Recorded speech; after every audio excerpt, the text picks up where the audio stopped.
Hola a todos, en el siguiente vídeo vamos a hablar un poco de lo que es la institución del Defensor del Pueblo. El Defensor del Pueblo tiene su regulación jurídica en dos normas fundamentales. Por una parte en el artículo 54 de nuestra Constitución, enmarcado dentro del título primero, capítulo 4, y por otra parte en una ley orgánica que desarrolla esta institución, pues precisamente el Defensor del Pueblo está sometido a reserva de ley orgánica, precisamente representada esta por la Ley Orgánica 3/1981 del 6 de abril. En este caso debemos entender que el Defensor del Pueblo se define en nuestra Constitución como ese alto comisionado de las Cortes Generales, que además está designado por estas para defender los derechos fundamentales que comprende el título primero y además de esto con la facultad básica de poder supervisar la actividad de las administraciones públicas y que además va a dar cuenta de su actuación todos los años ante las Cortes Generales. Una vez analizamos el contenido básico, debemos entender que España no ha inventado nada, sino que ha tomado esta figura copiada de la figura del derecho escandinavo, que tenía su origen en este tipo de ordenamiento jurídico con la figura del ombudsman, o lo que es lo mismo el hombre del pueblo. Por tanto, parte de nuestra Constitución de un mecanismo de control fuera de lo que son los mecanismos jurisdiccionales de control de la legalidad de las actuaciones de la administración pública. Por tanto, este organismo, esta institución, está encargada precisamente de supervisar, de recibir las quejas y también de emitir en un informe anual precisamente aquellos incumplimientos de las normas que puedan vulnerar los derechos fundamentales recogidos en la Constitución. Dentro de lo que es el artículo 54 debemos hacer una especial mención en cuanto a lo que es precisamente que es designado por las Cortes Generales. Por tanto, esta designación se va a establecer en la ley orgánica referida precisamente al mandato del Defensor del Pueblo, cuando nos va a indicar precisamente que el proceso de elección va a ser a través del pleno de la Cámara correspondiente, en este caso el Congreso de los Diputados, que necesitará 3/5 de los votos del Congreso y que además este voto de las 3/5 tiene que ratificarse en el plazo máximo de 20 días por las 3/5 del Senado. En caso de que no se alcanzasen las mayorías necesarias en esta norma, recordemos que se tendrá que realizar una comisión mixta compuesta por componentes del Congreso y del Senado que tendrán un mes para formular las diferentes propuestas de candidato y que deberán alcanzar, por tanto, también los 3/5 del Congreso, pero en el caso del Senado requerirán mayoría absoluta. Por tanto, como veis, es hasta cierto punto complejo alcanzar este tipo de mayorías cuando en el Parlamento tenemos un organigrama bastante fraccionado. ¿Cuánto dura el mandato del Defensor del Pueblo? Pues dura 5 años para evitar precisamente que coincida con el mandato parlamentario de diputados y senadores que son los que al final lo van a elegir. En el caso de los requisitos básicos del Defensor del Pueblo, debemos saber que es más que suficiente ser mayor, de edad, ser español y sobre todo no estar inhabilitado por sentencia firme, lo que es lo mismo estar en pleno uso de los derechos civiles y políticos. Debemos recordar también que el Defensor del Pueblo, en cuanto a lo que es su estatus personal, goza de la facultad de inviolabilidad, de inmunidad y de aforamiento. ¿Qué quiere decir esto? Pues inviolabilidad, no se le puede perseguir, no se le puede detener por las opiniones que manifiesta en el ejercicio del cargo. Es inmune precisamente porque no se le puede detener salvo la comisión de un delito flagrante y en caso de que cometa un hecho delictivo durante el ejercicio de su mandato, este será perseguido, y digo perseguido de manera genérica, pues será instruido y enjuiciado ante la Sala Segunda del Tribunal Supremo. Estas mismas prerrogativas también se le van a aplicar a los adjuntos del Defensor del Pueblo, que a día de hoy en España solo tiene una adjunta. Debemos recordar también que igual que el Defensor del Pueblo se elige, también puede en este caso, pues básicamente cesar. Y puede cesar precisamente por decisión unilateral, o lo que es lo mismo, por renuncia, puede cesar porque han pasado los 5 años correspondientes y puede cesar también en este caso porque fallece, obvio, causa natural. Además de esto, también sería una causa de cese, precisamente una incapacidad sobrevenida, o también el hecho de que actúe con notoria negligencia en el ejercicio de sus funciones o que sea condenado por sentencia firme por un delito doloso. Ojo, porque quedarían fuera de las causas de cese los delitos imprudentes, ¿de acuerdo? ¿Quién va a sustituir en estos supuestos al defensor del pueblo? Pues va a sustituirlo el adjunto en el caso de la muerte, del acceso, de la incapacidad temporal definitiva, o de temporal, perdón, y además de esto en tanto en cuanto no se ocupa otro, lo que es lo mismo permanecerá este adjunto del defensor del pueblo en funciones en tanto en cuanto no se elija el siguiente.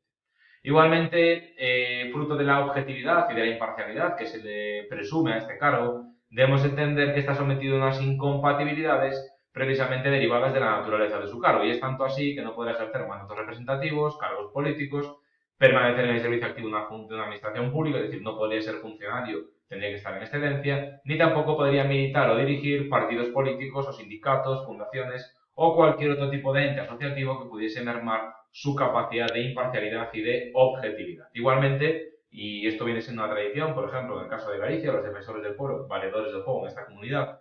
siempre suelen venir de la judicatura, pues en tanto en cuanto ocuparían el cargo de defensor del pueblo, no podrían ejercer, por tanto, su carrera judicial o su carrera fiscal. Igual que tampoco se le permite, por tanto, desarrollar despacho profesional, ni tampoco, en este caso, ningún tipo de actividad retribuida, bien por cuenta propia o bien por cuenta ajena. ¿Qué ocurre cuando aparece una incompatibilidad? Pues muy sencillo. Si hay una incompatibilidad que es sobrevenida, tiene dos opciones. O renuncia al cargo o, en este caso, renuncia a la causa que supone la incompatibilidad. Y si todavía no ha sido nombrado, debemos tener en cuenta también que podrá cesar 10 días después, y siempre y cuando antes de tomar posesión, de que se produzca esta incompatibilidad. Pensemos, por ejemplo, pues en una persona que todavía no ha tomado posesión del cargo, pero ha sido nombrado para él, y que entre este periodo de tiempo pues hereda una empresa con participaciones profesionales y ejerce una actividad mercantil. Pues en este caso se entendería automáticamente que quedaría pues cesado. Igualmente, debemos tener en cuenta que a día de hoy recordamos, por tanto, que los adjuntos al defensor del pueblo, en tanto en cuanto son personas de confianza del defensor del pueblo, pues son nombrados y separados por él mismo. Las mismas causas que hay para nombrarlo también lo pueden llevar a cesar, lo que básicamente va a ser pues la pérdida de confianza por parte del titular del cargo. Debemos tener en cuenta también que aunque la ley prevé la existencia de un adjunto primero y de un adjunto segundo, en el caso de España, a día de hoy solo hay un titular del defensor del pueblo y una adjunta. No hay, por tanto, dos adjuntos. Debemos tener en cuenta, por tanto, que la Ley Orgánica del año 81 también nos va a regular precisamente cuáles son las funciones básicas del defensor del pueblo. Por un lado, hablamos precisamente de la investigación cuando una persona presenta una queja por un funcionamiento que puede, en este caso, vulnerar los derechos del ciudadano. Por tanto, aquí se incluye dentro de lo que es la actividad de investigación, toda la administración, incluidos aquí los ministros, las autoridades y todos los funcionarios que forman parte del conjunto de las administraciones públicas españolas. ¿Cómo se articula normalmente la enervación del mecanismo de investigación por parte del defensor del pueblo? Pues a través de la correspondiente queja, que esta queja está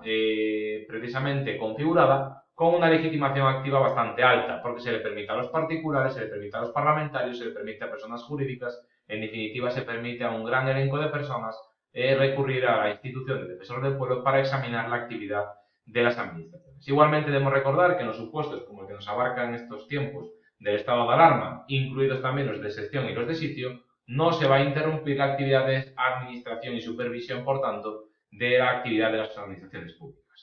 Igualmente debemos tener en cuenta que también las actividades del defensor del pueblo se pueden extender hacia la administración de justicia, se pueden extender hacia la administración militar siempre y cuando no haya interferencia en el mando de la defensa nacional y también hacia las comunidades autónomas. Si bien es cierto que en el ámbito de las comunidades autónomas el defensor del pueblo se va a coordinar con los diferentes órganos que han sido creados de manera asimilada a este defensor del pueblo. Por ejemplo, el Síndic de Greuges en Cataluña o el defensor del pueblo, el valedor del juego, perdón, en la Comunidad Autónoma de Galicia. Recordemos que en cuanto a lo que son la tramitación de las quejas, en primer lugar exige que su presentación sea escrita, no se van a permitir quejas anónimas, tienen que ser firmadas por el interesado constando su filiación completa, tienen que ser razonadas y además de esto, pues se tienen que contestar o se tienen que presentar, vaya, en el plazo máximo de un año a partir del cual tuviese conocimiento de aquellos hechos en particular que pudiesen vulnerar estos derechos fundamentales y que por tanto le dan objeto a esa queja. Igualmente también se pueden presentar quejas por aquellas personas que están privadas de libertad. Por lo tanto, también en este caso pueden tramitarse por escrito desde el punto de vista del preso con respecto a lo que es la figura del defensor del pueblo, también del penado. En este caso debemos tener en cuenta que cuando se presenta la queja, que puede ser por presentación física o también a través de los mecanismos de identificación frente a las administraciones públicas recogidos en el artículo 9 de la Ley 39/2015, se pueden presentar de manera telemática, en tanto en cuanto sea por un lado o por el otro, el defensor del pueblo va a registrar, le va a dar acuso de recibo a la misma y comenzará también, por tanto, bien su tramitación o la rechazará de manera motivada cuando ésta sea anónima, tenga mala fe, se haga sin fundamento o no tenga ningún tipo de pretensión o también que perjudique derechos de terceras personas. En cuanto a lo que es la cuestión de las quejas, debemos tener en cuenta también que se van a inadmitir quejas que versen sobre información declarada de carácter secreto, que además deberá ser en este caso no remitida por decisión del Consejo de Ministros y acompañando la correspondiente certificación de que la información sobre la cual versa la queja pues no puede facilitarse. Igualmente debemos tener en cuenta que el defensor del pueblo va a poder también, una vez que admite la queja, comenzar un procedimiento de investigación que tiene dos características básicas. Uno es sumario y dos es de carácter informal, precisamente para esclarecer los hechos. En este caso, conviene recordar que cuando se da la queja al defensor del pueblo, este va a facilitar o va a solicitar del jefe del funcionario afectado para que emita el correspondiente informe. Este informe, que tiene que ser remitido por escrito, se tiene que hacer en el plazo máximo de 15 días. Se puede ampliar de manera prudencial cuando así lo aconsejen las circunstancias y así lo entiende en este caso el defensor del pueblo. En el caso de que se niegue el funcionario a facilitar el informe acerca de su actuación, debemos tener en cuenta que supondrá también que el defensor del pueblo lo declare hostil y entorpecedor de sus funciones y además de esto lo publique también en el correspondiente informe anual cuando da cuenta de su actuación ante las Cortes Generales. Debemos tener en cuenta también que las peticiones de información solicitadas por el defensor del pueblo en el marco de una investigación debemos tener en cuenta que gozan de preferencia y de urgencia en su tramitación. Y además de esto también tiene la posibilidad de personarse y de visitar, sin además comunicación previa, cualquier tipo de instalación de carácter administrativo. Y por ende no se le puede negar ni el acceso a las instalaciones ni tampoco al expediente o documentación que así pudiese, en este caso, requerir. Igualmente, cuando se trate, en este caso, de la queja de un funcionario, debemos tener en cuenta también que el funcionario afectado tiene que aportar los documentos y testimonios que estime convenientes para alegar y que en este caso el plazo es de 10 días que se pueden prorrogar por la mitad del plazo concedido. Cuestiones también que son interesantes en cuanto a lo que es el defensor del pueblo como un funcionario más, debemos tener en cuenta que se debe exigirse en su funcionamiento de una especial obligación de reserva y también de protección especial de esos documentos que tengan información sensible. Debemos tener en cuenta que aunque el defensor del pueblo no es un juez, porque no puede invalidar, no puede anular decisiones administrativas, sí es un supervisor que a través de la publicación en su informe nos va a dar cuenta de aquellos incumplimientos flagrantes de las normas que pueden causar, por tanto, perjuicios. Estos informes o este informe se va a realizar de manera anual. Es un informe que puede ser de carácter ordinario y este es el informe anual, o también cuando haya supuestos de urgencia o de gravedad, que en este caso también, pues básicamente, se van a realizar a través de los informes extraordinarios. Extraordinarios cuando habitualmente no estén reunidas las cámaras, o lo que es lo mismo en el periodo extraordinario de sesiones, por tanto, no va a comparecer ante las cámaras, sino ante las diputaciones permanentes, ¿de acuerdo? En el caso del informe, lo que se hace es dar cuenta precisamente de toda la actividad. Recordemos también que en cuanto a lo que es la presentación de las quejas, que antes habíamos recordado, debemos añadir también, o debemos señalar, que la presentación de la queja va a exigir por parte del defensor del pueblo, una vez terminada su investigación, que se nos va a contestar cuál ha sido el sentido de la respuesta de la administración y cuáles son las alegaciones contestadas. Solo que lo mismo nos va a dar cuenta siempre de cuál ha sido el resultado de su investigación. También quiero hacer una breve reseña en cuanto al mecanismo del defensor del pueblo, como en este caso como Mecanismo Nacional de Prevención de la Tortura, lo que es lo mismo dentro de lo que son los convenios internacionales firmados por España para la prevención de las penas inhumanas, tratos degradantes y también en este caso la prevención de la tortura, debemos indicar que el defensor del pueblo está facultado para visitar sin aviso previo y de manera regular todo centro en el cual se pueda proceder a la privación de libertad de una persona. Como consecuencia de la visita también se van a emitir las correspondientes actas de inspección y los informes y además formulará las recomendaciones que estime convenientes para que la administración mejore su calidad de servicio. Igualmente, dentro de lo que es este informe anual, habrá un apartado dedicado a esta actuación como mecanismo nacional de prevención. ¿Qué centros son los susceptibles de ser visitados? Pues hay una gran pluralidad de centros. Como podéis ver, hablamos de centros penitenciarios, comisarías, cuarteles, comisarías de policías autonómicas, de puestos municipales de detenidos, centros de control fronterizo, los centros de internamiento de extranjeros, hospitales psiquiátricos o incluso las naves donde puedan permanecer confinados, en este caso, polizones. Vale, por lo tanto, como veis, pues una gran cantidad de lugares, o lo que es lo mismo, todo lugar susceptible de privar de libertad a una persona, es susceptible de visita por parte del defensor del pueblo. Por tanto, recordemos la idea básica, no hay sometimiento a mandato imperativo, el defensor del pueblo dura 5 años en su mandato, es un comisionado de las Cortes Generales y supervisa la actuación de las administraciones públicas precisamente para velar por los derechos fundamentales de los ciudadanos de España. Espero que os haya sido útil el vídeo y si os ha gustado, pues le podéis dar a un like, ¿vale? Así que nada, un saludo y hasta la próxima.